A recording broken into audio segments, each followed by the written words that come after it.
एक कंजूस बुढ़िया माई और उनकी बहू की कहानी।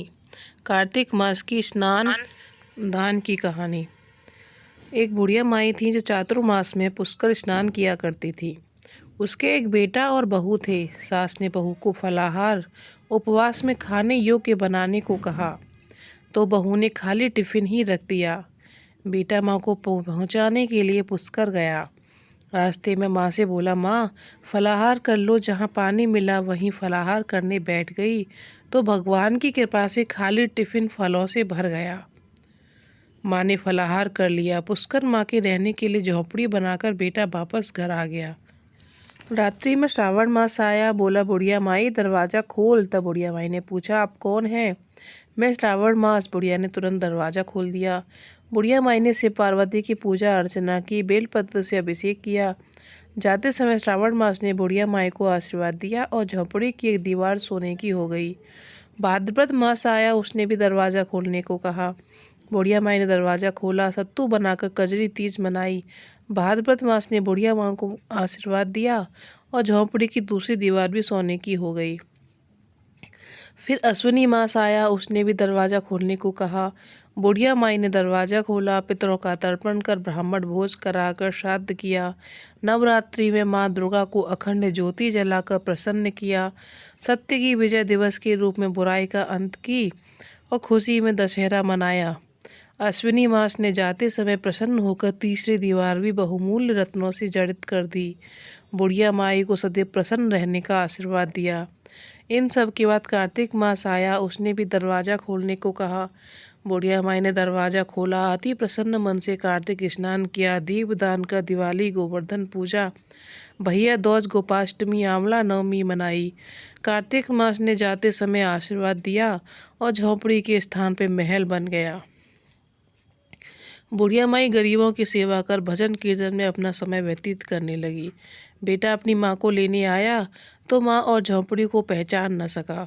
पड़ोसियों ने पूछा। उन्होंने बताया। बेटा माँ के चरणों में गिरकर बोला, माँ घर चलो। सारे सामान के साथ घर ले आया। सासू माँ के ठाठ देकर बहू के मन में लालच आ गया और उसने अपनी माँ को भी पुष्कर छोड़कर आने को कहा तो उसका पति अपनी सास को भी पुष्कर भी छोड़ आया। परंतु बहू की माँ धर्म कर्म में बिल्कुल रुचि नहीं थी। वह 4 समय भोजन करती, दिन भर सोती, चारों मास खाए और चली जाती। शाम को समय झोपड़ी गिर गई और बहू की माँ गधी की योनि में चली गई। क्योंकि औरत लक्ष्मी का रूप है, लक्ष्मी की तरह चंचल होना चाहिए। भगवान की पूजा और अतिथि का सम्मान और दान पुण्य करना चाहिए। बहू ने कहा, अब माँ को ले आओ। जब जमाई सास को लेने गया तो कहीं नहीं मिली। लोगों से पूछने पर लोगों ने बताया, तेरी सास धर्म कर्म कुछ नहीं करती थी, खाती थी और सोती थी, जिससे वो गधी योनि में चली गई। जमाई गधी योनि सास को बांध कर घर ले आया। उसकी पत्नी ने पूछा, मेरी माँ कहाँ है? तब पति ने कहा, तेरे लालच की वजह से तेरी माँ गधी योनि में आ गई।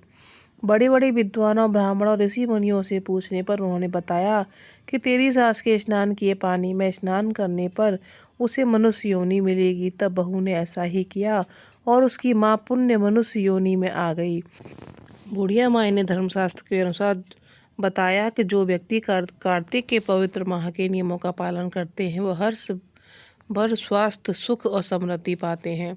कार्तिक माह में स्नान दान, व्रत, उपवास, दीपदान, तुलसी विवाह, कार्तिक कथा का महात्म सुनने से शुभ फलों की प्राप्ति होती है व पापों का शमन होता है। यूँ तो कार्तिक मास में अनेक नियम संयम का पालन करने का विधान है, किंतु कार्तिक मास में अगर प्रमुख 5 नियमों का पालन किया जाए तो मनुष्य का लोक परलोक दोनों संवर जाता है। पद्म पुराण के अनुसार रात्रि में भगवान विष्णु के समीप जागरण, प्रातःकाल स्नान करना, तुलसी की सेवा, संलग्न रहना, उद्यापन करना और दीप दान देना, ये कार्तिक मास के 5 प्रमुख नियम हैं। इन 5 नियमों का पालन करने से कार्तिक मास का व्रत करने वालों को व्रत का पूर्ण फल प्राप्त होता है। वह फल इस लोक में ऐश्वर्य एवं परलोक में सद्गति देने वाला बताया गया है। इस मास की महत्ता स्वयं ब्रह्मा जी ने नारद जी को बताई थी। यह मास मनुष्य के लिए अत्यंत दिव्य, पुण्य प्रदाता, पाप नाशक तथा मुक्ति, मोक्ष और आध्यात्मिक ज्ञान देने वाला है। क्योंकि इस मास में सभी देव मनुष्यों के अत्यंत सन्निकट होते हैं, जो इसमें किए गए स्नान, दान, जप, हवन आदि को विधिवत ग्रहण करके पुण्य फल प्रदान करते हैं। अश्विनी शुक्ल पूर्णिमा के बाद कार्तिक का पवित्र माह प्रारंभ हो जाता है और जो कार्तिक पूर्णिमा तक रहता है। कार्तिक माह शुरू होते ही लोग आकाश दीप जलाकर दीपावली के कुछ दिन पूर्व से ही धन संपदा की देवी माँ लक्ष्मी का आवाहन करने लगती हैं। महिलाएं विष्णु भगवान के पूजन के साथ घर में तुलसी के सामने दीप जलाकर पूजा अर्चना करती हैं। घर के साथ ही लोग यमुना नदी के किनारे दीपदान करते हैं। कार्तिक मास आरंभ होने के साथ ही प्रारंभ हो जाता है सूर्य तनया भगवती यमुना का स्नान, दीपदान तथा विष्णु प्रिया लक्ष्मी का पूजन। ज्योतिष शास्त्र के अनुसार कार्तिक माह में सूर्य अपने नीच तुला राशि में रहता है। नीच का सूर्य विकृत प्रभाव वाला हो जाता है और नीच के सूर्य के दुष्प्रभाव से शरीर रोग जन्य स्थिति में न पहुँचे, इसके लिए कार्तिक मास में प्रातः स्नान का विधान बताया गया है। कार्तिक मास में सूर्य की गर्मी प्रतिदिन कम होने लगती है और मार्च शीर्ष लगने तक पूरी तरह जाड़े की ऋतु शुरू हो जाती है। इसलिए कार्तिक स्नान पूजा अर्चना मनुष्य को काम क्रोध आदि बाधाओं को शांत करते हुए मन को पूरी तरह भगवान विष्णु की भक्ति में लगा देना शास्त्रों में वर्णित है। पृथ्वी पर सूर्य किरणों की तपिश क्षीण होने के साथ ही चंद्रमा का महत्व कार्तिक मास आरंभ होने से पूर्व शरद पूर्णिमा से ही बढ़ जाता है। शरद पूर्णिमा एक और जहां भगवान कृष्ण की रासलीला रचाने की रात्रि है, वहीं लक्ष्मी पूजन के विधान का शुभारंभ इसी तिथि से होने लगता है। दीपमालिका के आगमन तथा विशेष लक्ष्मी पूजन का संकेत देता है। शरद पूर्णिमा इस दिन से आकाश से दीप जलाने का शुभारंभ होता है।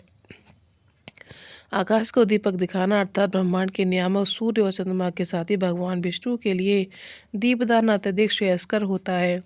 कार्तिक मास में व्रत उपवास रखने वाले साधकों को प्रतिदिन तुलसी सेवा के साथ साथ दीपदान अवश्य करना चाहिए। चूँकि भगवान विष्णु को तुलसी अति प्रिय, इसलिए कार्तिक में तुलसी पूजन करने से विशेष पुण्य फल प्राप्त होता है। भगवान विष्णु को तुलसी पत्र अर्पण करके स्वयं ग्रहण करने से व्यक्ति रोगों से मुक्ति पाता है।